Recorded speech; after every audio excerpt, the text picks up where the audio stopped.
السلام علیکم ورحمۃ اللہ وبرکاتہ۔ حدیث نمبر ہے 3596۔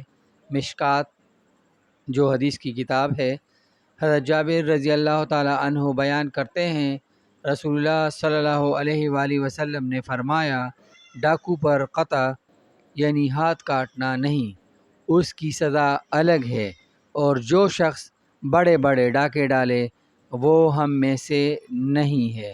رواہ ابو داؤد۔ تو جس طرح اس حدیث میں ہے کہ اللہ کے رسول نے فرمایا کہ وہ ہم میں سے نہیں ہے، تو ہم کیوں ایسے کام کریں کہ آخرت میں ہمیں پھر بدنامی کا سامنا ہو اور جنت کی بجائے ہمیں دوزخ میں جانا پڑے۔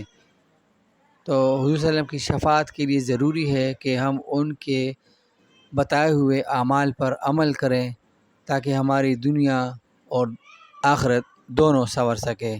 آمین ثم آمین۔